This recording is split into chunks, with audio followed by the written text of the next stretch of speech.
Hi, everybody. It's me, Tim. Today, I want to tell a story about something that happened to me in college.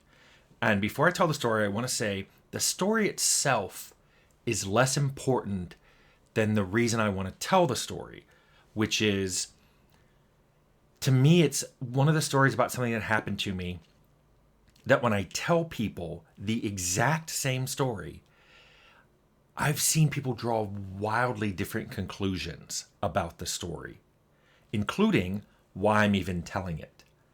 And I'll tell the story first, and then I'll talk to you about kind of the reactions I got, and then a fun epilogue to the story. Anyway, so this is a story about when I was in college. It took place my last year, my fourth year, which would be 1987, and it was the last semester I was in engineering school, and I was enrolled in a class, Introduction to the C Language, which some of you are already going, wait, didn't you already know that? I did. I'll explain why while I was taking Introduction to C. So it's near the end of the course, and we've gotten ahead. We used the Kernighan and Ritchie C book as our guide, and we'd gone through it pretty quickly. And so it was one of those classes near the end of the semester where we'd already gone through all the material, so the professor was taking questions. And so most of the class, people were asking questions about stuff we had learned and why we do this over this, or is there any particular reason to prefer this kind of thing in C versus something else. And then the professor said, hey, what does everyone here have plans for the summer? What are you doing this summer? Which was a very innocuous, nice question. You know, it was like, hey, what are you all doing? He was pointing to different people. He pointed to me, and I said, well, I just got hired to build a C compiler at a company up near Washington, D.C. And because this was at UVA, which was in Central Virginia. But, you know, I'm from Northern Virginia. I grew up in Alexandria, which is right near D.C. He stopped. He was pointing to me like this, you know, just intending, you know, he's pointing to different people. And he stopped when I answered, and he said, why would they hire you? The class went really quiet because that's pretty much exactly how he said it. Why would they hire you? Everyone got kind of quiet. I think even somebody next to me went, Now, yes, what he said was a little pretentious, but he immediately apologized. He said, I'm sorry, I didn't mean to say it that way. Let me re-ask. What makes you qualified to work on a C compiler? And I said, well, I've been a professional programmer for 5 years. So this would have been 1987. And I started actually in 1981, but that was a contractor. They hired me to work after that. So I've been professionally an employee of a company hired since 1982. So this had been 5 years. And I said, well, I've been professionally employed as a programmer for 5 years. And for those 5 years, I did C. Because remember, the first year, I did a tool for them in BASIC. But the last 5 years, I was coding C, working on Grand Slam Bridge, which had come out the year before. And he was like, you've been coding professionally in C and you have a product released. Why are you in this class? And I went, okay, that's a good question.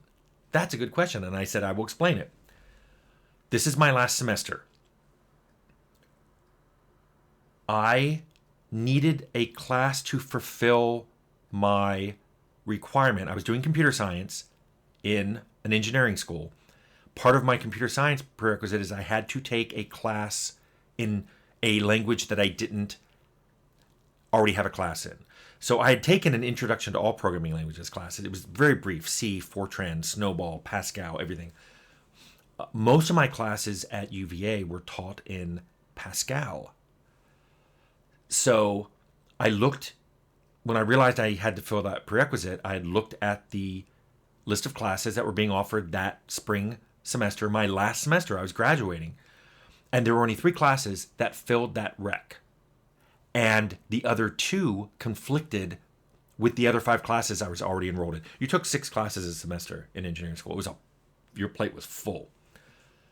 The other classes were there was nothing else I could take. They were required fourth year engineering classes. There were things like there was a humanities class where you had to write, you had to read important engineering based literature, and there was you had to do a thesis, an undergraduate thesis there. So I had to do all these things, and I was gonna do them. So I said that, I went to the registrar. In my defense, I said I went to the registrar and asked them to waive this class. And I said, look, I've got all this experience. I've been coding in C for 5 years. Can I test out of it? And they said, well, unfortunately, we only accept academic waivers. And that would be like when you took an achievement test or an AP test and you scored high enough, you could skip a year, a semester, or even a whole year of classes. And I had done that in high school. I had gotten a 5 on my, what was it? I got a 5 on my AP biology. So I didn't have to take any biology classes, which you had to take so many science classes your first year in engineering school. I'd gotten a 4 on my AP math, AP calculus. So I got to skip the first semester of math and go right to the second semester. But I hadn't taken any programming. I don't even think they offered any programming AP courses, AP tests. So I talked about it with the registrar, and she said, yeah, we can't give experience-based waivers because it would be a lot of work for us to verify that, and then everybody would try to get that exception themselves, even ones that don't qualify. We'd spend a lot of time investigating work claims that turned out not to provide the same experience as our class. So even though the lady at the registrar believed me, she said, my hands are tied. I can't do that. So I'm back explaining that all to the professor.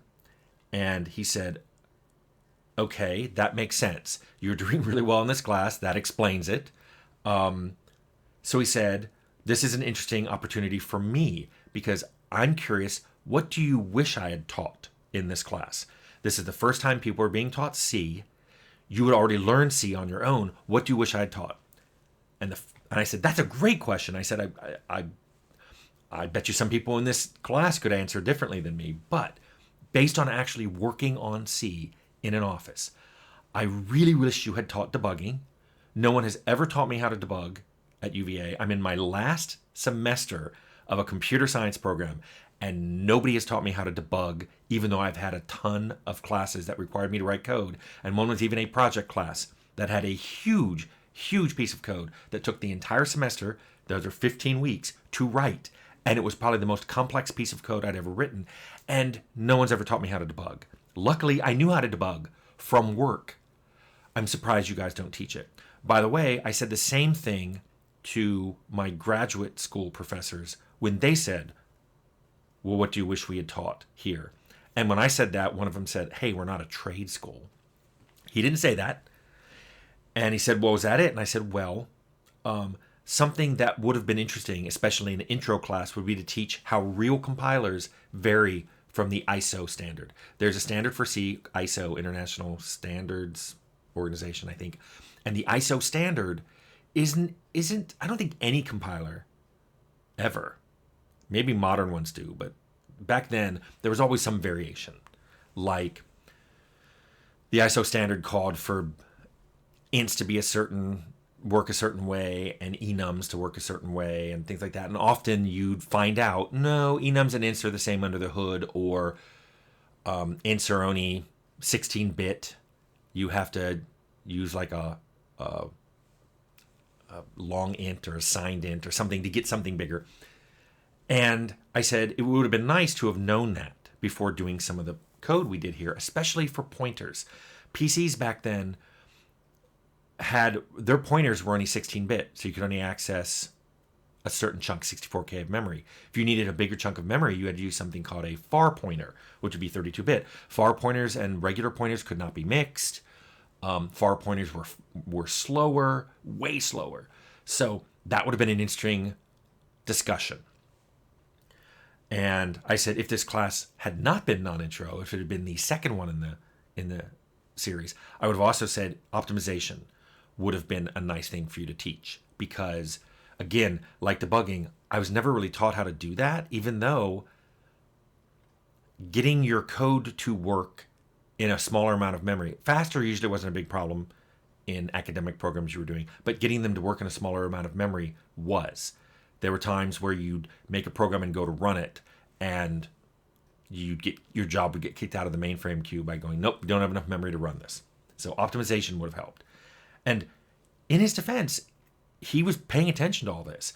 And so here's what I want to say now. Some people that I've told this story to promoted it as a reason to dislike college. He goes, yeah, that was a horrible professor. He stunk. That's why I hate college. They think they're so hot. Those professors think they're so hot. And students think they just know everything when they come out. And I was like, that's what you're getting from my story? I said, that teacher is one of the few professors I had, and I did have a few, that impressed me. Why? He asked a question, realized it was a bad question. He apologized, and then he wanted to know more. Let me tell you, that's more than most people will do. When people find out they're wrong in real life, usually they just double down on it. They refuse to acknowledge that they're wrong, and they just double down on being wrong. Even if they do realize they're wrong, very few people will apologize and go, oh, I'm sorry, I guess that's not right. Can you explain it more? I could probably count on my fingers how many times that's happened to me in a professional environment. So that professor, it really, really impressed me because he realized he had said something pretentious. He backed down on it, re-asked it, apologized, re-asked it, and then asked more questions. He really wanted to know, what's it like out there professionally? And what should I be telling my students about that? So it's interesting that I've told this story to different people, and I've heard a gamut from, yeah, professors are horrible and college sucks, to, wow, that was really cool of him. I wish I had had a class like that. I also said I'd say a funny end note. So during finals week, which had been about probably like a week later, I got contacted by the company and they lost the contract to make the compiler. So my job was canceled.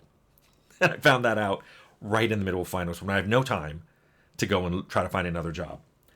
And I'm out of school in a week. So I think I ended up calling my mom, and she said, you know what? You are graduating. I'm trying to remember what I graduated. Summa cum laude. I did really well in engineering school. And she said, you've already got grad school lined up, and you got a grant for it, because I was up to here in student loans for my undergraduate, but I got my grad school paid for from a scholarship. She said, why don't you just take the summer off? Just come home, hang out. We can have a fun summer together. You can do whatever you want, and then you fly off to California at the end of the summer, and you're refreshed. And I did. And that's how awesome my mom is. Yeah, she loved the fact that I was around the house a lot. But it was also the last time I ever had more than a week off for 40 years. Except for a 1-week vacation here or there, I never had any time off, especially no time off where I wasn't scrambling to find another job in my entire life until I entered this semi-retirement state. I don't know if my mom knew that was coming down the pipe or just guessed from her decades in work, but it was one of the coolest things she ever did. And I appreciated it then, and I appreciate it even more now. But anyway, I wanted to tell that story just to show how you can tell a story and people will pull all kinds of different things out of it, even things you didn't intend. So anyway, hope you like my college story.